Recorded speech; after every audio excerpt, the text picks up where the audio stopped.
Boa tarde. O Ministério Público do Estado, órgão de suma importância e de extrema seriedade, que tem revelado escândalos de corrupção na política amazonense, virou assunto na plenária da Assembleia Legislativa na manhã de hoje. É que o Procurador-Geral de Justiça foi convidado a comparecer na casa para justificar a compra de um prédio na zona centro-sul da capital, que custou mais de 30 milhões de reais, mas ele não compareceu. A polêmica veio à tona no dia 5 de fevereiro, quando o deputado Serafim Correia, do PSB, disparou em seu discurso na plenária a compra milionária do prédio da nova sede do Ministério Público Estadual, no Aleixo, Zona Centro-Sul.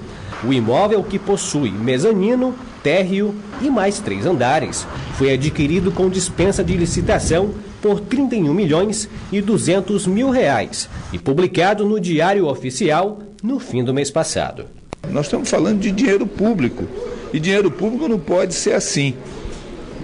Depois, a questão do preço. O próprio Ministério Público, através do seu colégio de procuradores, sobrestou a compra. Isso foi no dia 2, uma sexta-feira.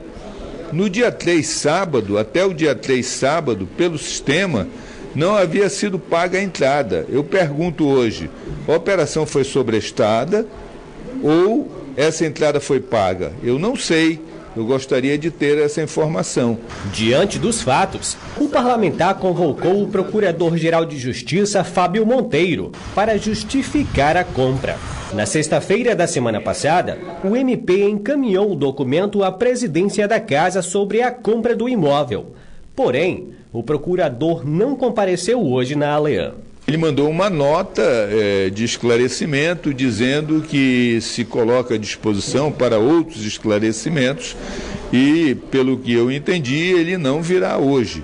Provavelmente viria aqui na quinta-feira. O conteúdo é de interesse da Casa. No entanto, os parlamentares ainda não estão totalmente por dentro do assunto. Por isso, eles querem uma resposta do Ministério Público Estadual. Aqui é a Casa do Povo, é um lugar que ele pode se sentir bem e trazer explicações para confortar, né, os ânimos do deputado Serafim. Eu acredito que é normal, não há nada de excepcional. Além do prédio, em 2011, na gestão do Procurador-Geral de Justiça, Francisco Cruz, o MP chegou a comprar esse terreno, que fica a poucos quilômetros da nova sede na mesma avenida, que no local seria construída a nova sede do órgão. Na época, o Ministério Público adquiriu esse terreno de 10 mil metros quadrados por 5 milhões e 800 mil reais, fora o aditivo de 1,5 milhão para o projeto de construção do imóvel. Só que a obra prevista para iniciar em 2013 por um valor orçado em 190 milhões de reais nunca saiu do papel. Essa indefinição trouxe sérios problemas para os moradores próximo desse lote, que chegou a ser fechado e agora está abandonado. É um problema grandíssimo que nós estamos sofrendo aqui, da rua Aristides Pierre, da Júlio Verne, na redondeza, né? Porque aqui se acoita e se escondem muitos bandidos, entendeu? Eles roubam na direção e se escondem aí.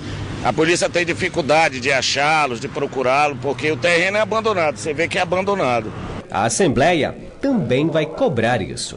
Afinal, o Ministério Público tem que entender que ele deve dar exemplo de caminhos e não fazer por caminhos que, se é um outro gestor, ele estaria sendo alvo do próprio Ministério Público com processo de improbidade administrativa. Eu não estou fazendo acusação, não estou execrando ninguém, mas estou manifestando a dúvida que com certeza é do cidadão comum. E por meio de nota, o Ministério Público Estadual reiterou que todas as informações com relação à compra do prédio mostrado na matéria foram enviados de forma documental ainda na sexta-feira passada ao presidente da Assembleia Legislativa do Estado, com cópia para todos os deputados da Casa. E o Procurador-Geral de Justiça ainda se colocou à disposição para dar mais esclarecimentos, mas só a partir da análise desses documentos enviados. A Prefeitura de Manaus deu início hoje à obra de recuperação da Avenida Brasil, na zona oeste de Manaus. É que um trecho da avenida onde tem uma ponte estava cedendo. A obra já interfere no trânsito daquela região. Agentes do Manaustrans foram mobilizados para auxiliar os motoristas. No sentido bairro Centro, foi erguida uma ponte provisória ligada à pista já existente para desviar o tráfego de veículos pequenos. E outro desvio foi feito nas proximidades para veículos de grande porte. Salientamos que veículos de carga pesada e ônibus vão ser desviados pela Oscar Borel, por trás do mini shopping da Compensa, para seguir pela rua Tobias Barreto, que antes era uma via de sentido duplo. Em virtude dessa obra, nós tornamos a via em sentido único e inserimos algumas placas de regulamentação para proibição de estacionamento. A intervenção, que começou na manhã desta terça-feira, deixou o trânsito carregado na Avenida Brasil, bairro Compensa, zona oeste de Manaus. Agora que acha de resolver esse problema, complicado, né? Como é que ficou aí a passada? Ficou difícil. Piorou, que o trânsito hora dessa ele é cruel. Tem que ter paciência. Eu espero que resolva e melhore, né? Pela manhã, funcionários da prefeitura também começaram a colocar os tapumes para isolar a área onde a obra será executada. O problema foi iniciado há um ano. A prefeitura fez uma contenção rápida no local e preparou um processo licitatório para a reconstrução de todo o trecho da via sobre o córrego. O desnivelamento aconteceu neste ponto, mas os técnicos da Secretaria de Obras identificaram que toda a parte do trecho está comprometida. De acordo com a Prefeitura da capital, a alteração na configuração do trânsito é necessária para a demolição da estrutura atual, inclusive do arrimo de concreto na área de Igarapé, e construção de uma nova estrutura, que deve receber vigas metálicas e concreto armado. O objetivo da estrutura mista é garantir mais segurança aos veículos. O prazo estimado para a conclusão da obra é de 90 dias. Em caso de chuva, os trabalhos podem ser adiados. O horário de pico nesse sentido do bairro Centro se dá justamente pelo período da manhã. Orientamos aos condutores que por aqui trafegam que busquem rotas alternativas, por exemplo, a própria Avenida São Jorge, que sigam pela Avenida São Jorge, quem vem da Ponta Negra, e vá até a Djalma Batista, Constantino Neri, para ter direção ao centro. Quem por aqui trafega, só veículos leves, a gente vai estar fazendo alguns trabalhos de inserção de conjunto semafórico, de repente aumentar um tempo de semáforo para dar maior fluidez no trânsito no local.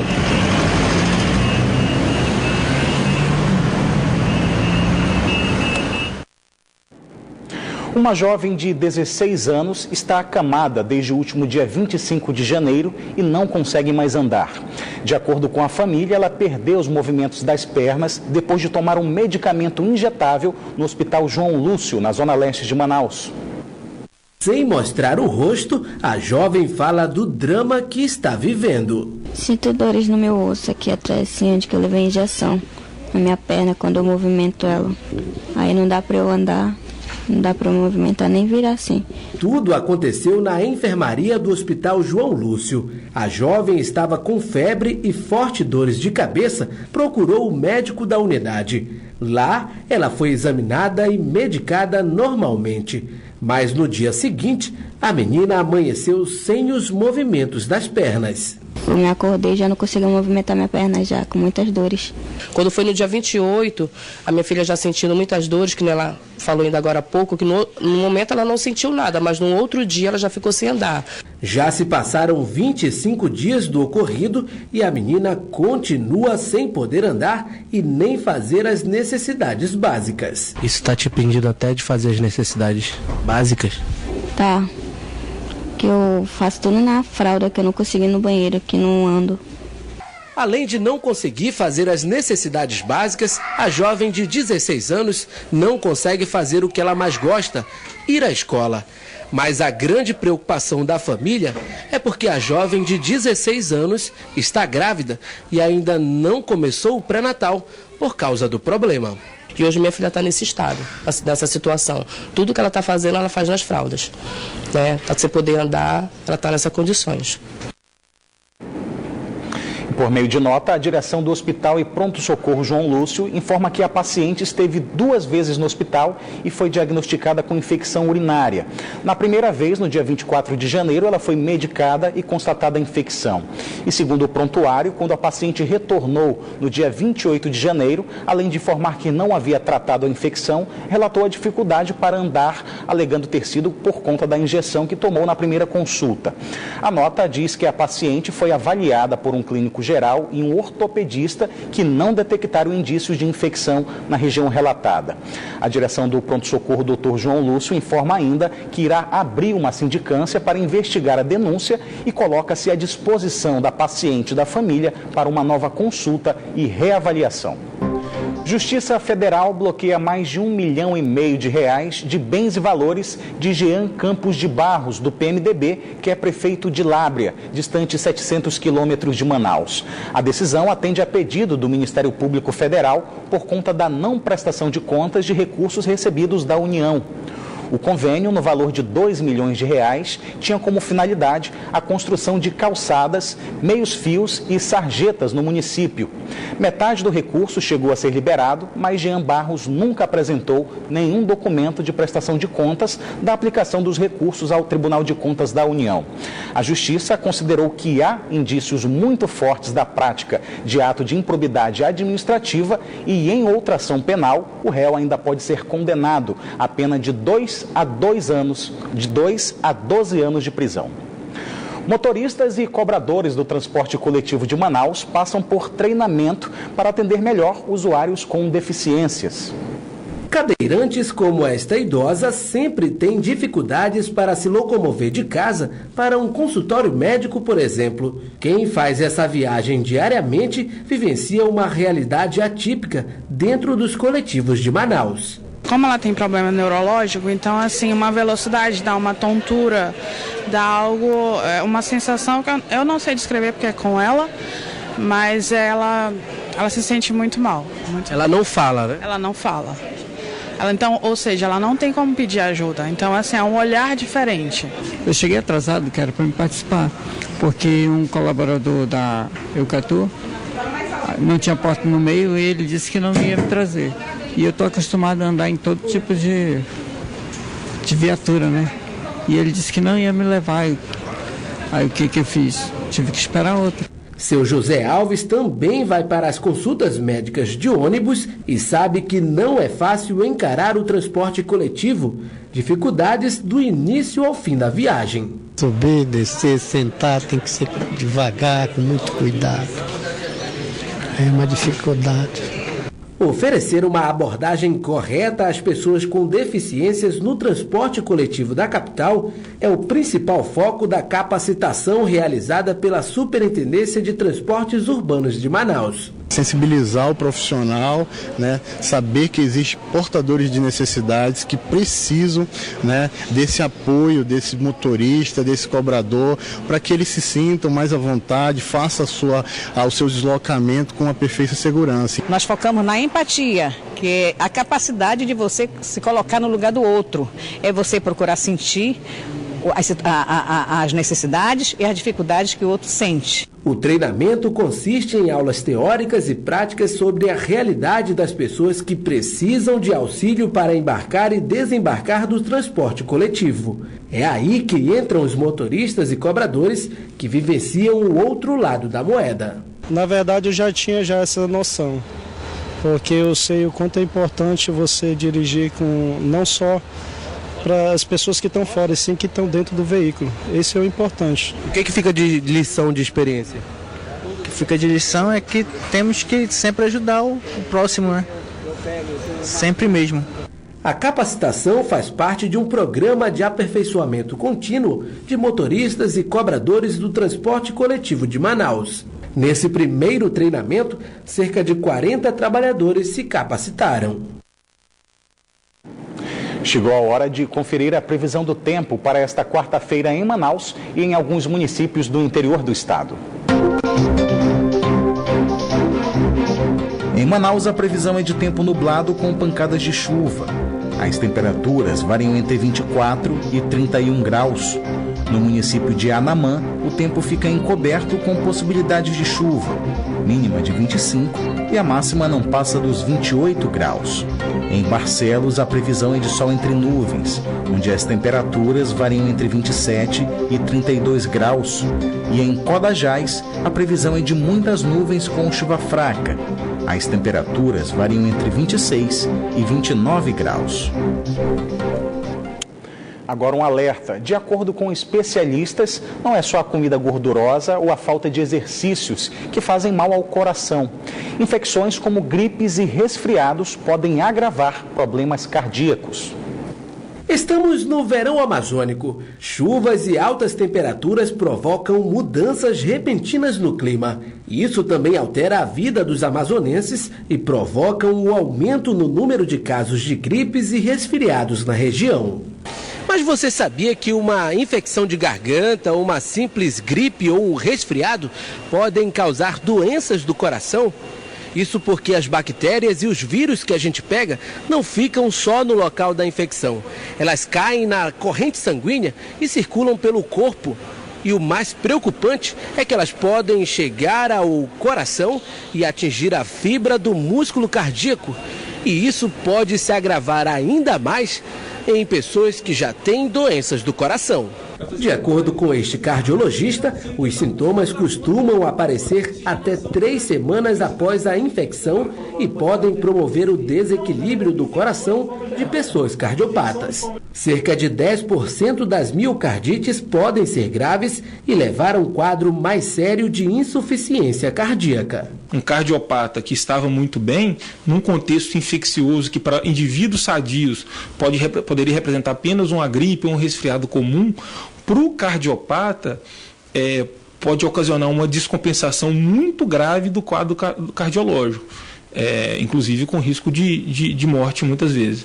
Com a mudança repentina da temperatura, a dica é prevenir as gripes e resfriados para não agravar as doenças do coração. Caso, eventualmente, esse indivíduo tenha uma infecção, como eu disse, respiratório ou qualquer outro quadro infeccioso, ele estando compensado do ponto de vista cardiológico, a probabilidade de um bom desfecho é muito maior. Seu Silvestre Vieira, que possui cateterismo, teme as complicações virais e todos os anos garante a imunização. Todos os anos eu tomo a vacina. Acho que já estou com 5 anos que eu faço isso. Vai seguir as recomendações médicas, né, para evitar. Nesse período de inverno amazônico, o esforço tem que ser redobrado, principalmente para quem tem problemas do coração. Policiais do Departamento de Investigação contra Narcóticos prenderam 2 pessoas e apreenderam mais de 40 quilos de drogas em ação no Porto de Manaus. As apreensões ocorreram em abordagens distintas a embarcações na manhã de hoje. Foram 40 quilos de maconha apreendidos e 2 quilos de cocaína. De acordo com a polícia, Adriano Pedro Moreira, de 33 anos, e Vanderlei Alves Paulino, de 42 anos, foram presos no Porto de Manaus. Eles vinham em uma embarcação que saiu do município de Tefé, transportando 40 quilos de maconha em 2 malas. Identificamos que os 2 indivíduos que já eram indicados pela nossa investigação se distanciaram das malas e tentaram empreender fuga numa pequena embarcação que encostou ao lado do barco de recreio. Quando essa embarcação presenciou a lancha da Polícia Civil, ele automaticamente se evadiu e os 2 indivíduos permaneceram na embarcação sendo detidos naquele momento. A polícia não descarta a possibilidade de outros envolvidos no esquema de transporte de drogas. 2 pessoas presas, evidentemente, um prazo de 30 dias para conclusão, né, e certamente dará continuidade nas investigações para identificar se houve ou tem a participação de outras pessoas aí. Já os 2 quilos de cocaína foram encontrados no interior de outra embarcação que vinha do município de Tabatinga. A droga foi abandonada no barco e ninguém foi preso durante a ação policial. Nessa situação de Tabatinga não tivemos preso, mas o barco tem câmeras e amanhã nós já teremos uma prévia do possível proprietário dessa droga. Adriano e Vanderlei vão responder por tráfico de drogas e associação para o tráfico. Candidatas ao Miss Amazonas 2018 tiveram mais um compromisso oficial na manhã de hoje. Elas foram convidadas para um café da manhã recheado de homenagens na Assembleia Legislativa do Estado. A agenda de candidata ao concurso de Miss não para. Hoje, elas cumpriram mais uma. Participaram de um café da manhã regional na Assembleia Legislativa do Estado e aproveitaram para fazer as postagens do momento nas redes sociais. Depois, as amazonenses foram homenageadas no gabinete da presidência da Assembleia. E que foi aceita por toda a casa, por todo o corpo de deputados da Casa Legislativa, que é a Casa do Povo. E nada melhor do que as representantes do povo, que são essas meninas, 13 municípios. Nunca tivemos tantos municípios participando. Agradeço ao nosso patrono, porque graças a eles nós tivemos acesso a tantos municípios. Em 2018, o Miss Amazonas contou com eliminatórias no interior do estado. Por isso, na edição deste ano, existem mais candidatas de fora da capital. São 13 municípios representados, como Iranduba, na região metropolitana de Manaus, que participa pela segunda vez do concurso de beleza. Esse concurso Miss Iranduba é realizado todos os anos e com o objetivo de poder trazer o nosso Iranduba às passarelas do Miss Amazonas, a brilhantar. E assim se abrem as portas, as oportunidades para cada uma de nossas candidatas. E as belas mulheres amazonenses terão mais compromisso pela frente. Elas vão estar fazendo um trabalho incrível de divulgação social, onde nós vamos fazer com elas 2 visitas muito importantes que serão divulgadas aqui através da Band.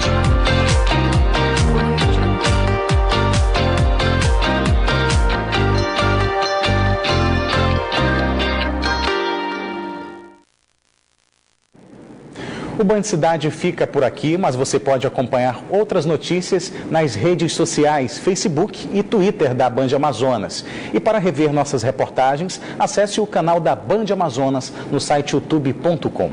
Você também pode enviar sugestão de reportagens para o nosso WhatsApp. O número é o 99205-1478. Fique agora com as principais notícias do dia no Brasil e no mundo com o Jornal da Band. Uma boa noite para você e até amanhã.